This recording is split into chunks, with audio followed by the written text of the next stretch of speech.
नमः शंभवाय च मयो भवाय च नमः शंकराय च महेश्वराय च नमः शिवाय च शिवतराय च। ओम। सज्जनों, प्रायः आपने पंच केदार के विषय में सुना होगा और आप उनके नाम भी जानते होंगे। कदाचित बहुत से श्रद्धालु जिन्होंने वहाँ के दर्शन भी किए होंगे।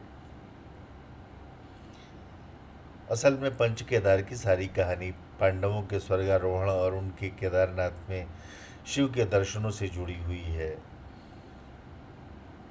और इन पंच केदारों का उद्गम भी उसी घटना का परिणाम है। पौराणिक कथाओं के अनुसार जब महाभारत युद्ध में पांडवों की विजय हुई तो उन पर वंश हत्या का पाप लगा। इस पर भगवान कृष्ण ने उन्हें भगवान शिव के दर्शन करके इस पाप से मुक्ति पाने को कहा। स्वर्ग आरोहण के समय पांडव अलकनंदा नदी के किनारे किनारे चलते हुए जब इस क्षेत्र में पहुँचे तो उन्होंने अलग अलग स्थानों पर शिव की स्तुति की, मगर भगवान शिव ठहरे त्रिनेत्रधारी। वे पांडवों के प्रयोजन को जानते थे, इसलिए उन्होंने महिष का रूप धारण करके, भैंसे का रूप धारण करके अपने को छुपा लिया और जानवरों के झुंड में सम्मिलित हो गए। जैसे जैसे पांडव स्वर्गारोहण के लिए चलते गए वे अलग अलग स्थानों पर शिव का ध्यान करते रहे, किंतु भगवान शिव उनके आसपास होकर भी उनके पास नहीं आए। इस बात का पता जब पांडवों को लगा तो वे घूमकर गुप्तकाशी के नज़दीक पहुँचे और उन्होंने जानवरों के उस झुंड में भगवान शिव को महिष के रूप में देखा। यह समझकर बलशाली भीम ने दो शिलाओं के बीच अपने पैर फैलाकर जानवरों को रोकने की कोशिश की। जानवरों का बाकी झुंड तो नीचे से निकल गया, मगर भगवान शिव वहीं धरती में समाने लगे। यह देखकर भीम ने उस महिष अर्थात भैंसे की पीठ को पकड़ लिया और उन्हें नीचे जाने से रोका। इस पर शिव अंतर्ध्यान हो गए और उनके शरीर के 5 भाग नेपाल सहित उत्तराखंड के 5 भागों में प्रकट हुए। उत्तराखंड में स्थित इन पंच केदारों के नाम उसी के आधार पर पड़े। ऐसा कहा जाता है कि जब भगवान शिव महिष के रूप में अंतर्ध्यान हुए तो उनके धड़ का ऊपरी भाग काठमांडू में जाकर प्रकट हुआ, जहाँ पर पशुपतनाथ मंदिर है।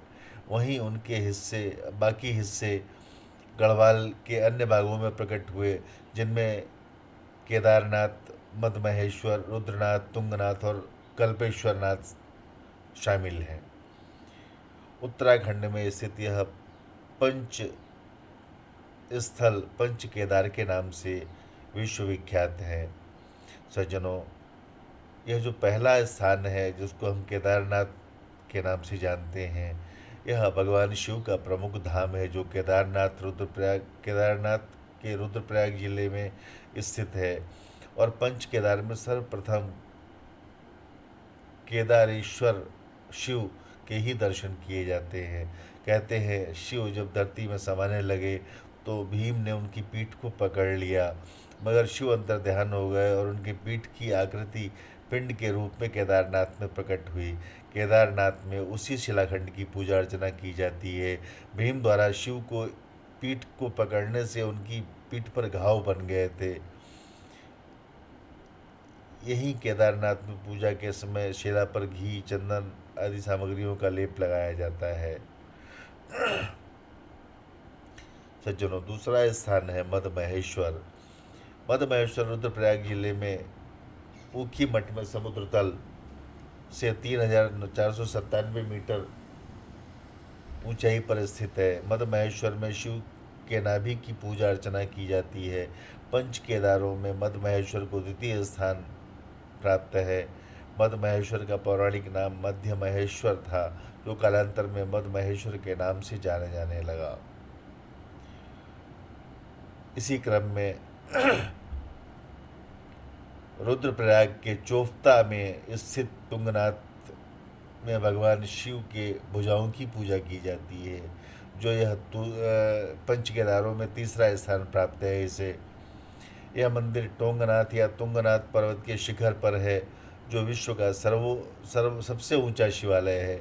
इस मंदिर में शिव के अलावा 5 पांडवों के भी छोटे मंदिर स्थित हैं। कहा जाता है कि जहाँ तुंगनाथ मंदिर विद्यमान है, वहाँ सर्वारोहणी के बढ़ते हुए पांडवों ने इस जगह पर भगवान शिव की आराधना की थी और यहीं से आगे स्वर्गारोहण की ओर बढ़े थे। इस क्रम में चौथा स्थान है रुद्रनाथ, जिसकी ऊंचाई समुद्र तल से लगभग 2290 मीटर की है। रुद्रनाथ यात्रा गोपेश्वर के सगर गांव से लगभग 4 किलोमीटर की चढ़ाई चढ़कर उत्तराखंड के सुंदर पुंग बुग्यालों से प्रारंभ होती है। पर्यटक एवं भक्तगण चढ़ाई पार करके पहुंचते हैं पितृधार स्थान पर, जहां भगवान शिव, पार्वती और भगवान विष्णु का मंदिर स्थित है। यहाँ शिव के मुख की पूजा अर्चना की जाती है और अंत में वहाँ खाने पीने की स्थान आता व्यवस्था है कल्पेश्वर नाथ। कल्पेश्वर कल्प की हड्डी वहाँ गंगा खाने में पीने की स्थित व्यवस्था है। है वहाँ। कल्प गंगा को प्राचीन काल में अच्छा, लेकर खाने पीने के लेकर जाएंगे। हिरणवती नाम से पुकारा जाता था। इसके दाहिने स्थान पर स्थित भूमि को प्रवासा भूमि कहा जाता है। इस स्थान पर धनवंतरी का मंदिर भी है। कल्पेश्वर में शिव की जटा प्रकट हुई थी। पंच केदार में 5वें स्थान पर कल्पेश्वर महादेव की पूजा की जाती है। इस प्रकार से इन 5 स्थलों की पूजा करने के उपरांत पंच केदार की यात्रा का संपूर्ण फल प्राप्त होता है। इस वर्ष अक्टूबर माह में पंच केदारों की दर्शन पूजन का सौभाग्य प्राप्त हुआ और इन पंच केदारों की अनुकंपा के अमोघ प्रभाव से हमारा देश सुख समृद्धि की ओर अग्रसर हो, सैद्धांतिक, वैचारिक और व्यवहारिक धरातल पर सनातन धर्म के नियम पूरे विश्व में प्रतिष्ठित हों और मानवता का उद्धार हो। इन्हीं शब्दों के साथ ओम नमो नारायणाय।